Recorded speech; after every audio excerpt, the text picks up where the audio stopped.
আপনি কি প্রতিদিন মৃত খাবার খাচ্ছেন? আর সেই কারণে কি শরীর ধীরে ধীরে মৃত্যুর দিকে বা মৃত্যুর ভিতরে ফিরে যাচ্ছে?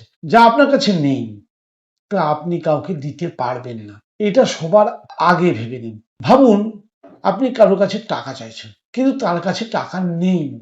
তাহলে সে দেবে কি করে? সে কি আপনাকে দিতে পারবে? কখনোই বলবেন না।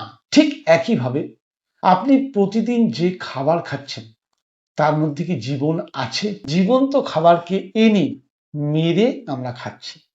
তাহলে অ্যাকচুয়ালি তা মৃত খাবার। সেগুলো হচ্ছে ভাত, রান্না করা তরকারি, বিভিন্ন রকম প্রসেস ফুড, ফ্যাক্টরিতে তৈরি হওয়া ফুড। এগুলোতে আছে ভিটামিন, খনিজ, প্রোটিন, ফ্যাট, মিনারেলস সব আছে। কিন্তু একটা জিনিস নেই, সেটা হচ্ছে জীবনী শক্তি। আর আপনারা হয়তো শুনেছেন যে এই জীবনী শক্তি হচ্ছে আমাদের সবচেয়ে বড় শক্তি, যেটাকে আমরা বলি উইল পাওয়ার ইংরেজিতে। মৃত খাবারে সব আছে, জীবনী শক্তি নেই। আমরা আগুনে রান্না করে সব জীবন্ত বা এনজাইম যেগুলো বা লাইভ এনজাইম যেগুলো সেগুলোকে ধ্বংস করে ফেলি। একবার প্রকৃতির দিকে তাকান, বানর, হরিণ, হাতি, গরু, তারা কি করে? সরাসরি কিন্তু জীবন্ত খাবার খায়। তাই তাদের ওবিসিটি বা স্থূলতা কখনোই আসে না, ডায়াবেটিস নেই, হাই বিপি নেই।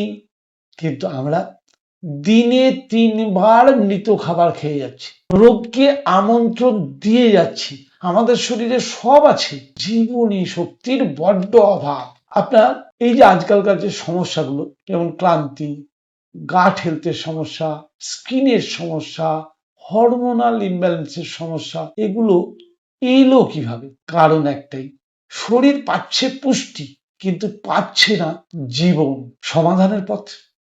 হ্যাঁ, সমাধানের পথ কিন্তু খুব একটা কঠিন না। ডেড ফুড অর্থাৎ মৃত খাবার কম করতে হবে, লাইভ ফুড অর্থাৎ জীবন্ত খাবার একটু পরিমাণে বাড়াতে হবে। আপনার প্লেটে রাখুন কাঁচা সবজি বা র ভেজিটেবলস, ফল, স্প্রাউটস, পাতা জাতীয় খাবার।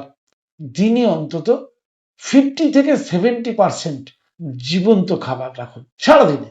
হয়তো এমনও হতে পারে যে আপনি একটা মিল পুরো ন্যাচারাল খাবারে খেতে পারেন, অর্থাৎ প্রকৃতির তৈরি খাবার। সকালে খালি পেটে সবার প্রথম লেবু জল খান, শরীর ডিটক্স হয়, বা কাঁচা ফল খান। খালি পেটে ফল খেতে হয়, স্বাস্থ্যের জন্য ভালো। এই নিয়ে আমার বহু ভিডিও করা আছে, আবার দেখে নেবেন। এতে কিন্তু শরীর ঠিকমতো ডিটক্স হয় এবং শরীরের সমস্ত জমানো বিষ খুব সহজে বেরিয়ে যায়।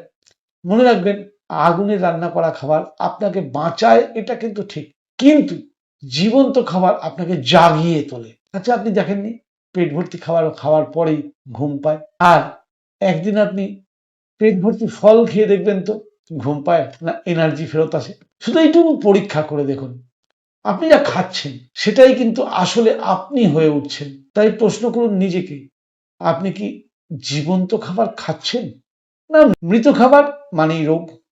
আপনি কি ডেড ফুড খাচ্ছেন? এই ডেড ফুড থেকে নিজেকে দূরে রাখার জন্য, হ্যাঁ, কখনোই এটা সম্ভব না যে 100% আপনি পুরো ছেড়ে দিন, না, আমি সেটা বলছি না।